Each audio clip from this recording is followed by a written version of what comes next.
যার কপালে সেজদা নাই ওই শয়তান। শয়তান, শয়তান, ওইটা শয়তান। আমি বললাম, আল্লাহর কোরআন বলছে, ইবলিস তুই সেজদা দিলি না, আজকের থেকে তুই শয়তান। ইবলিস রে এর আগে শয়তান বলতো না, বলতো মনে না? আজকের থেকে শয়তান, আজকের থেকে রাজিম, ফখরুজ ফাইন্নাকা রাজিম। আল্লাহ বলছে বের হ বেঈমান, কেন সেজদা দিলি না? ফাইন্নাকা রাজিম, আজকের থেকে ইবলিস তুই অভিশপ্ত। এজন্য বেনামাজি অভিশপ্ত, বেনামাজি শয়তান। ওয়া ইন্না আলাইকা লানাতা ইলা ইয়াউমিদ্দিন। আল্লাহ বলছে ইবলিস তুই আমারে সেজদা দিলি না, তো মনে রাখিস আজকের থেকে নিয়ে ইসরাফিলের ফু পর্যন্ত, কিয়ামত পর্যন্ত তোর উপরে আমি আল্লাহর লানত। এটাই তো তর্জমা নাকি? কিয়ামত পর্যন্ত তুই নাম বেঈমানের উপরে আমি আল্লাহর লানত। এই জন্য বেনামাজি মনে রাখো, এই যুবক তোমরা যারা নামাজ পড়ো না, তোর উপরে আল্লাহর লানত, আল্লাহর লানত, তোর খোদার গজব তোর উপরে, মনে রাখিস। বলে না আমি ভাত খাই, ভাত, হ্যাঁ ভাত জন্তু জানোয়ারও খায়। আমি তো ঘুম যাই, ঘুম কুত্তাও যায়, কুকুরও খায়, কুকুরও পেশাব পায়খানা করে, কুকুরেরও যৌন চাহিদা পূরণ হয়, এই জন্য কুকুরেরও বাচ্চা কাচ্চা হয়। এটা কোনো অবাক কিছু না। আপনি ভাত কতটি খান আর ঘুম যান আর পেশাব পায়খানা করেন আর লজ্জাস্থানের চাহিদা পূরণ করেন, এরই নাম যদি জীবন হতো, তাই জানোয়ারের সাথে তফাৎ কি? বলেন না কেন? জন্তু জানোয়ারের সাথে আমাদের জিন্দেগির তফাৎ কোথায় ভাইয়া? কি ব্যস্ততায় পড়ে গেলেন এই বাবারা, বন্ধুরা আমার, কি ব্যস্ততায় মালিককে সেজদা দিতে পারলেন না? মা সালাকাকুম ফি সাকার ক্বালু লাম নাকু মিনাল মুসাল্লিন। আল্লাহর ফেরেশতা জাহান্নামীকে বলবে, হে জাহান্নামী বেঈমান, কে তোকে জাহান্নামে কেন নিয়ে আসলো? কেন আসলি জাহান্নামে? বন্ধু আমার শুনো বন্ধু, আল্লাহর কোরআনে আল্লাহ বলেন জাহান্নামী বলবে ক্বালু লাম নাকু মিনাল মুসাল্লিন, ফেরেশতা ভাইয়া কারণ আমি নামাজি ছিলাম না, এজন্য জাহান্নামী হলাম। ওয়াইলুন ইয়াওমাইদিল লিল মুকাদ্দিবিন ওয়া ইযা ক্বিলা লাহুম ইরকাউ লা ইয়ারকাউন। বলে সমস্ত মিথ্যাবাদী নাফরমান পাপী, সেদিন মনে রেখো হাসরের ময়দানে তোমাদের জন্য জাহান্নাম। যদি বলেন কেন, আল্লাহ বলেন ওয়া ইযা ক্বিলা লাহুম ইরকাউ লা ইয়ারকাউন, বারবার তাকে বলা হয়েছে নামাজের জন্য, রুকু করতে, সেজদা করতে, নাফরমান আমি আল্লাহকে সেজদা করে নাই, নামাজ পড়ে নাই, রুকু করে নাই। এজন্য এই সরাসরি কোরআনের আয়াতে আল্লাহ বলেন কাল্লা ইদা বালাগাতিত তারাকি ওয়া কিলা মান রাক ওয়া যান্না আন্নাহুল ফিরাক ওয়ালতাফাতিস সাকু বিস-সাক ইলা রাব্বিকা ইয়াওমাইদিনিল মাসাক ফালা সাদ্দাকা ওয়ালা সাল্লা। আল্লাহ বলেন, আল্লাহর নবীর জবানে নবীজি বুঝাইছেন এই তাফসিরে। নবীজি বলছেন উম্মত, কোন নাফরমান পাপীর জান কবজের সময় মালাকুল মউত আজরাইল তার রুহুটা তার কলিজা থেকে একটা টান দিয়ে ছিঁড়ে ফেলবে। ছিঁড়লেই রুহুটা এসে কণ্ঠনালীর কাছে আটকায় যাবে, এই গলার কণ্ঠনালীতে। কাল্লা ইদা বালাগাতিত তারাকি, কণ্ঠনালীতে যখন নাফরমানের রুহু আটকায় যাবে, তো আজরাইল ধইরা টাইনা ছিঁড়া টুকরা টুকরা করে এরপরে এই রুহুটাকে ছিঁড়া ভিড়া বাইর করে। তো কোরআনে আল্লাহ বলছে কেন এমন এমন নির্মম মৃত্যু হলো, কেন তার কলজা ছিঁড়া ফেললো, আজরাইল তার রুহুটা ছিন্ন ভিন্ন করে দিল, এমন করলো কেন? আল্লাহ বলেন কারণ দুইটা, ফালা সাদ্দাকা ওয়ালা সাল্লা, এই নাফরমান আমি আল্লাহরে বিশ্বাস করে নাই এবং নামাজ আদায় করে নাই। কি আদায় করে নাই? ভাত খাও, হ্যাঁ ভাতে তো দুগা খাও নাকি তা? হ্যাঁ মোবাইল টিপো আর মানুষের বেডি দেখো, দেখো ভাইয়া দেখো। কুলু ওয়া তামাত্তাউ কালিলান ইন্নাকুম মুজরিমুন। আল্লাহ বলে নাফরমান, অল্প সময়ের দুনিয়া খাও, ভোগ করো, শুধু মনে রেখো তুমি নাফরমান। এখন ভাত খাও, পরে ফিডা হইব। কবরের প্রথম ঘন্টায় আমি বুঝাই দেব আমি মালিক কেমন। কাল্লা সাউফা তা'লামুন আলহাকুমুত তাকাসুর হাত্তা যুরতুমুল মাকাবির কাল্লা সাউফা তা'লামুন। আল্লাহ বলে দুনিয়ায় ডুবে থাকতে থাকতে আমি আল্লাহকে আখিরাতকে ভুলতে ভুলতে দুনিয়া বাড়ানোর নেশা প্রতিযোগিতা বেঈমান তোরে গাফেল বানায় দিল। এরই মধ্যে একদিন তুই কবরে পৌঁছে গেলা। এই কবরে আসলেই তুমি বুঝতে পারবা আমার নাফরমানির শাস্তি কি। আল্লাহ রাসূল সাল্লাল্লাহু আলাইহি ওয়াসাল্লাম বলছেন, কবর নাফরমানকে একটা চাপ দিবে, একটি চাপে ডান পাশের মাটি বাম দিকে, বাম দিকের মাটি ডান পাশে, এভাবে আইসা আটকায় যাবে। হাত্তা তাখতালিফা আদলাউহু, নবীজি বলেন ডান পাশের হাড্ডি পাঁজর ভাঙ্গা বাম পাশের গুলো ডান পাশে, এইভাবে আঙ্গুল যেভাবে ঢোকে এইভাবে হাড্ডি একটার একটার ভিতরে ঢুকে যাবে। কি মনে করছো দোস্ত, আমার বন্ধু, আমার এটা নিশ্চিত আল্লাহর কথা মিথ্যা হয় না। ১৫০০ বছরে এই কোরআনের প্রতি অক্ষর নিয়া আপনজন দুশ্মন, ইমানদার নাফরমান বেঈমান, হিন্দু বৌদ্ধ ইহুদি খ্রিস্টান নাস্তিক মুরতাদ বুদ্ধিজীবী গবেষক পণ্ডিত দার্শনিক বিজ্ঞানী সবাই কাফের বেঈমানরাও যুগে যুগে এই কোরআনের প্রতিটা অক্ষর নিয়ে পরীক্ষা করছে, পর্যালোচনা করছে, বিশ্লেষণ করছে, কিন্তু একটি নোক্তা অক্ষর ভুল, মিথ্যা, অসত্য, অযৌক্তিক, অবাস্তব, অপ্রাসঙ্গিক আজকের এই মিনিটে প্রমাণ করতে পারে না। যদি সন্দিহান হইতো তত প্রমাণ হয়ে যাইতো যে এই সমস্ত তথ্য উপাত্তের আলোকে প্রমাণিত হলো কোরআনের এই আয়াতটি ভুল। সেটা কোনটা? এমন হইছে? কথা বলে না কেন? বলো জেনারেল শিক্ষিত ছেলেরা, তোমরা বলো ভাইয়া, পদার্থবিজ্ঞান জীববিজ্ঞানের কোন তথ্যের আলোকে কোরআনের কোন তথ্য ভুল? রসায়ন বিজ্ঞান উদ্ভিদ বিজ্ঞান সহ যাবতীয় বিজ্ঞানের কোন সূত্র মতে কোরআনের কোন শব্দ ভুল হয়েছে, কোন তথ্য ভুল হয়েছে? হয়েছে বাবা। তো তাইলে কবর ভুল হবে কেন? আখিরাত ভুল হবে কেন? জান্নাত ভুল হবে কেন? হাসরের মাঠ ভুল হবে কেন? ইসরাফিলের ফু মিথ্যা হবে কেন? এই পৃথিবী যে ধ্বংস হবে এই কথা মিথ্যা হবে কেন? মিথ্যা হবে কেন? যদি মিথ্যা হতোই তো আল্লাহ তাআলার দুনিয়াবি কথাগুলো তো ভুল হইতো, সেগুলো তো ভুল হয় না। নবী সাল্লাল্লাহু আলাইহি সাল্লামের 1450 বছরে আমাদের নবী সাল্লাল্লাহু আলাইহি সাল্লামকে নিয়ে শুধু মুসলমানরাই গবেষণা করে নাকি? কাফের বেঈমান আমাদের চাইতে বেশি করে, আমাদের চাইতে বেশি গবেষণা করে নবীজিকে নিয়ে। কিন্তু আপনজন দুশ্মন সবার গবেষণায় মুহাম্মদ আরবি সাল্লাল্লাহু আলাইহি সাল্লাম তিনি সর্বশ্রেষ্ঠ। বন্ধু পরীক্ষা করলেও তিনি শ্রেষ্ঠ, দুশ্মন পরীক্ষা করলেও তিনি শ্রেষ্ঠ। বাহ! হ্যাঁ, তিনি সবার পরীক্ষায়। রাসূলুল্লাহ সাল্লাল্লাহু আলাইহি সাল্লামের প্রতিটা আচরণ, উচ্চারণ, চলাফেরা, কথাবার্তা, কাপড়, লেবাস, পোশাক, হাঁটা চলা, খানা, খাদ্য, পেশাব, পায়খানা, আহার, নিদ্রা, 24 ঘন্টার প্রতিটা নড়াচড়া পৃথিবীর সর্বোচ্চ শ্রেষ্ঠ মডেল, সবচেয়ে সুন্দর, সবচেয়ে সুন্দর। তিনি হাসলেও সুন্দর, তিনি কাঁদলেও সুন্দর, তিনি হাঁটলেও সুন্দর, তিনি বসলেও সুন্দর। এজন্য প্রিয় ভাই আমার, বন্ধু আমার, বেনামাজি হইও না বাপ। মাঝ বয়সী যারা, আপনাদেরকেও বলি, একটা চা দোকান নামাজ পড়তে দেয় না, একটা সিএনজি নামাজ পড়তে দেয় না, একটা অটো রিক্সা নামাজ পড়তে দেয় না, একটা বুটমুড়ির দোকান নামাজ পড়তে দেয় না, সামান্য কুদ্দুর ক্ষেতের ফসল নামাজ পড়তে দেয় না।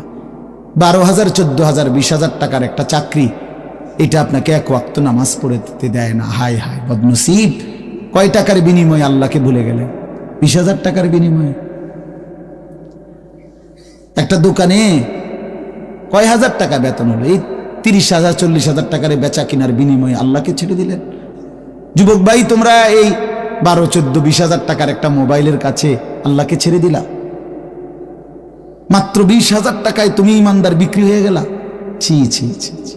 মোমেন তো এত কম দামে বেচা হয় না, এত অল্প দামে তো বেচা হইবার কথা না ভাই। মাত্র একটা 15-20 হাজার টাকা দামের মোবাইলের কাছে তো বিক্রি হয়ে গেল। নিজের ইমান, নিজের ইসলাম, নিজের আখেরাত, আল্লাহর সাথে সম্পর্ক, রসুলের সাথে সম্পর্ক, ধর্মের সম্পর্ক, কোরআনের সম্পর্ক সব ছেড়ে দিলা, সব ভুলে গেলা।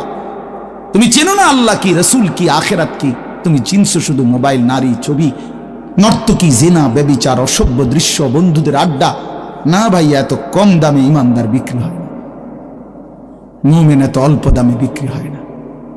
হ্যাঁ, 54 বছরের যেই জালেম স্বৈর শাসক বাপ ফুতে মিলে, সিরিয়ার ওই জালেম স্বৈর শাসক ফ্যাসিস্ট, যে 54 বছর ধরে হাজারো লক্ষ মুসলমানের রক্তে জমিন ভাসাইছিল, কারাগারের অন্ধকার প্রকোষ্ঠে আটকায় রাখছিল, মুসলমান ইমানদারের রক্তের আহাজারিতে আল্লাহর জমিন কাঁপতেছিল। ওই সিরিয়াতে এই যে কয়দিন, মাত্র 2 দিন হলো, 8ই ডিসেম্বর 24 বছরের জুলুমের শাসন থেকে পলাইয়া সিরিয়ার প্রেসিডেন্ট বাশার আল আসাদ ভাগছে, পলাইছে। শুনছেন আপনারা? পলাইছে, নতুন উইকেট পড়ছে, শুনছেন? এই যে 8ই ডিসেম্বর আরেকটা উইকেট পড়ছে। প্রথম উইকেট পড়ছে 5ই আগস্ট, দ্বিতীয় উইকেট পড়ছে 8ই ডিসেম্বর। 2024 উইকেট পড়ার বছর, 2024 উইকেট পড়ার বছর। এবছর বোলিং ভালো হয়েছে, এবছর উইকেট পড়তেছে। 2 উইকেট পড়ে গেছে, আগামী উইকেট নেতানিয়াহু ইনশাআল্লাহ। ইসরায়েল এই কুত্তা হেরে যাবে ইনশাআল্লাহ। ইসরায়েলের ওই বেঈমান নেতানিয়াহু অয় ভাগবে, অয় পালাবে ইনশাআল্লাহ, কোনো সন্দেহ নেই। ফিলিস্তিনের বিজয় হবে ইনশাআল্লাহ, ফিলিস্তিনের বিজয়। আর ওই যে 130 কোটির ধমক দেখায় যে বেটা, ওই মোদি, ওরাও হেরে যাবে ইনশাআল্লাহ, ওরাও হেরে যাবে। ওখান থেকে আলুর ধমক দে, আলু, পেঁয়াজ। বেটা মন্ডা কয় আটটা গিয়ে কই নাই কথা কস বেটা, পেঁয়াজের ধমক দেশ বেটা। হ্যাঁ, পেঁয়াজ, আমগো পেঁয়াজ বন্ধ করে দিবে, আমরা আলু বন্ধ করে দিবে। হেঁটে ইন্ডিয়া থেকে আমগো আলু বন্ধ, পেঁয়াজ বন্ধ। পেঁয়াজ তার আব্বার। হ্যাঁ, পেঁয়াজ কি মোদির আব্বার? বলো যুবক, তার বাপের পেঁয়াজ বেটা। তো তাইলে তুই বন্ধ করবি কি বেটা? তোদের পেঁয়াজ বন্ধ করবি কেন? তোদেরকে পেঁয়াজ, রসুন, আদা, চাল, ডাল, ভাত, মাছ খাওয়াই যিনি, 24 ঘন্টা তোদেরকে বাঁচায় রাখছে যিনি, তিনি তো আমার আল্লাহ বেটা, আমার আল্লাহ, আমার আল্লাহ। ওই বেঈমান, তোর কি বেঈমান? তুই তো মূর্তি ছাড়া তোর কিচ্ছু নাই বেটা। ওই মালিক তো আমার মালিক, আমি ওই মালিকের সেজদা করি, আমার মালিক তোকে খাওয়ায় বেটা। আল্লাহ রিজিক দেয় ওদেরকে, ওরা আম করে ধমক দেয়, ওরা আমাদেরকে ধমক দেয়। যত ধমকই দাও, মনে রাখো যুবক, তোমাদের কাছে বলি, এই ইসলাম আমাদের কাছে আমানত। আমরা সাফ কথা, 110 কোটি 130 কোটি বেঈমান আমরা ভয় পাই না। আমরা কোনো সংখ্যা গণি না, ওদেরকে আমরা গণা তো ধরি না। আমাদের একজন, আমাদের শুধু একজন, আগেও একজন, এখনো একজন, আগামী দিনও একজন, তিনি আল্লাহ। বলো ভাই কে? আর তিনি আকবার, তিনি সবচেয়ে বড়, সবচেয়ে বড়, তিনি বড়, একজনই বড় আমাদের, আল্লাহু আকবার। বলো ভাই, সবাই বলো, জোরসে বলো ভাই, আল্লাহু আকবার, আল্লাহু আকবার, আল্লাহু আকবার। বলো বলো, আওয়াজ করে বলো, বলো বলো। বেঈমান শুনুক, কাঁটা তারের বেড়ার থেকে শুনুক বেঈমান। বড় স্লোগান দাও, আল্লাহ বড়, আল্লাহু আকবার, আল্লাহু আকবার, আল্লাহু আকবার। আল্লাহই বড়, আল্লাহই বড়, আল্লাহই বড়। 110 কোটিকে আমরা হিসাব করি না। ইনশাআল্লাহ এই বাংলাদেশের ইমানদার মুসলমান আমরা কলিজার খুন দিয়ে হলো মাতৃভূমির প্রতি ইঞ্চি জমিন আমরা হেফাজত করবো ইনশাআল্লাহ, ইনশাআল্লাহ। সোজা কথা, কোনো সন্দেহ নাই, এতে কোনো সন্দেহ না। আমার মতো 2, 4, 10, 50 হাজারের রক্তে জমিন হয়তো ভাসবে, কিন্তু এদেশেও ইনশাআল্লাহ কালেমার পতাকা উঠবে ইনশাআল্লাহ। হ্যাঁ, এদেশে হিন্দু থাকবে, কোনো অসুবিধা নাই। আমরা কোনো সময় আমরা তাদের উপরে জুলুম করি নাই, কিন্তু জবাই যুবক মনে রাখো, এ কথার উপরে প্রতিবাদ করতেই হবে যে ইসকনের গুন্ডারা, সন্ত্রাসীরা এই দেশে থাকতে পারবে না। ইসকন সন্ত্রাসী, ইসকন গুন্ডা, গুন্ডা হিন্দু গুন্ডা, হিন্দু সন্ত্রাসী। অতএব ইসকনের অন্তর্ভুক্ত কোন হিন্দু সন্ত্রাসী গুন্ডা এদেশে থাকতে পারবে না। এদেশে সাধারণ হিন্দুরা থাকুক, কোনো আপত্তি নেই। আমরা কোনোদিন তাদের উপরে কোনো জুলুম করি নাই, কেউ করে নাই, কেউ করে নাই, কেউ করে নাই। 5ই আগস্টের পরে ওদের মন্দির আমাদের মুসলমানের সন্তানরা পাহারা দিছে, আর বিনিময়ে তার প্রতিদানে বেঈমান আমাদের মুসলমান শহীদ অ্যাডভোকেট সাইফুল ইসলাম আলিফকে জবাই করে দিয়েছে। এই ছিল বিনিময়, এই ছিল প্রতিদান। তোমরা যুবক ফিরে আসো ভাইয়া, আগামীর সম্ভাবনা ভাই আমার, এটা মনে রাখো ভাইয়া, আগামীর সম্ভাবনা নিশ্চিত ইসলামের। সারা বাংলাদেশ হিসাব ধরো না, সারা পৃথিবী মিলাইয়া ধরো। বাংলাদেশ সারা পৃথিবী সহ ভাবো, সারা পৃথিবীতে ইনশাআল্লাহ মজলুমের বিজয়, সারা পৃথিবীতে ইমানদারের বিজয় হচ্ছে এবং হবে ইনশাআল্লাহ, হবে। আগামীর সময়টা মাহাদি এবং দাজ্জালের লড়াই হবে ইনশাআল্লাহ। ঈমান এবং কুফরের জিহাদ হবে ইনশাআল্লাহ। সেই জিহাদে, সেই যুদ্ধে ইসলামের জন্য জান বাজি রাখতে নওজোয়ান রেডি থাকতে হবে ইনশাআল্লাহ। আল্লাহ তাআলা প্রতিটা যুবককে কবুল করে নেন। মোবাইলের ওই আড্ডা, নারীর আড্ডা, জুয়ার আড্ডা বন্ধু, সুখ আসবে না। আমি অনুরোধ করলাম, কতজন নারী দরকার তোমার? সারা দিন রাত নাচ গান ছবি, এই উলঙ্গ দৃশ্য বন্ধু সুখ দেয় না। মদের আড্ডা, জুয়ার আড্ডায় সুখ হয় না, সুখ হয় না ভাই আমার। কোনো হারামখোর সুখে নাই। একটা সুদখোর, ঘুষখোর, বাটপার এই ওজনে কম দেয়, ধোকাবাজি করে, প্রতারণা করে, হারাম রোজগার করে, একটা হারামখোর সুখে নাই। আমি চ্যালেঞ্জ করলাম, একটা সুদখোর, কিস্তিখোর, হারামখোর সুখে নাই। একটা নেশাখোর জুয়ারি সুখে নাই, সুখে নাই। বেপর্দা নারী একটাও সুখে নাই, একটাও না, একটাও না। রূপ যৌবনের ফেরিওয়ালা, রাস্তায় ফেরি করে যারা, নিজের যৌবনের, নিজের রূপের এই অসৎ নারী কোনোদিনও সুখ পায় না। সুখ, সুখ, সুখ, শান্তি, তৃপ্তি, দিলের স্বস্তি, অন্তরের প্রশান্তি আল্লাহর কসম আল্লাহকে মানার মধ্যে, সিজদার মধ্যে। হাদিসে আছে, আল্লাহ তাআলা বলছে, বান্দা তুমি যদি আমার বন্দেগীর জন্য সময় দাও, আমি ওয়াদা দিলাম, মালাতু সাদরাকা গিনান, আমি তোমার অন্তর ধনী বানিয়ে দেব, দিল খুশ করে দেব। হ্যাঁ, প্রয়োজনে থাইকো কুড়ে ঘরে, চাটাইয়ের মধ্যে থাইকো, তারপরও আমি আল্লাহ দিল খুশ করে দেব। এই জন্য গুনার মধ্যে তৃপ্তি নাই, আল্লাহর নাফরমানির মধ্যে তৃপ্তি নাই। সবাই ছেলেরা, ভাইয়া, অনেক ছেলে মাশাআল্লাহ, অনেক নওজোয়ান। প্রিয় ভাই, তুমি ফিরে আসো, তুমি নামাজ পড়ো, তুমি নামাজ পড়ো, তুমি আল্লাহকে রাজি করো। মোবাইলের আড্ডা, জুয়ার আড্ডা, নারীর আড্ডা ছেড়ে দাও। যে চাহিদা আল্লাহ দিছেন, আমি প্রতিদিন বলি ভাই, এই বলতে বলতে ক্লান্ত হয়ে গেছে।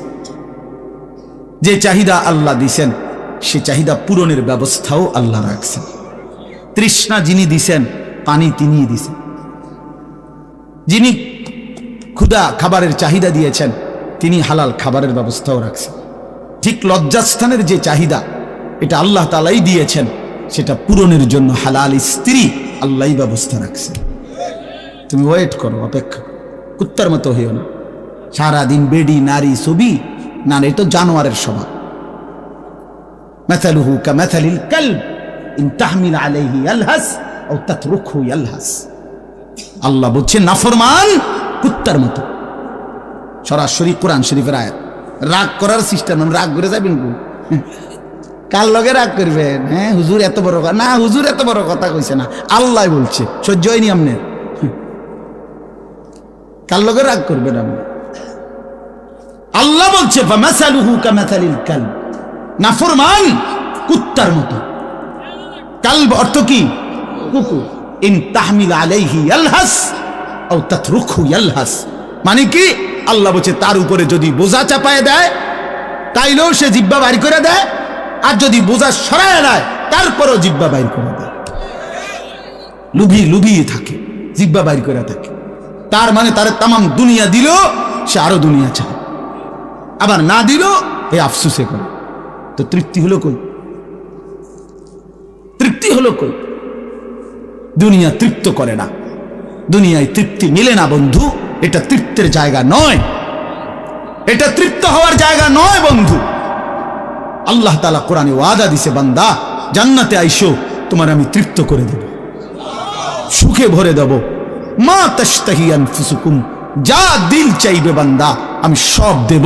তোমার চাওয়া শেষ হইলে ওয়ালাদাইনা মাজিদ, আমার কাছে আরো অগণিত আছে কোটি কোটি নিয়ামত, যেগুলো তুমি নামও জানো না, চিনো না বান্দা, তুমি চাও নাই, আমি আল্লাহ নিজের থেকে আরো কোটি কোটি দেব। তুমি আইসো বান্দা।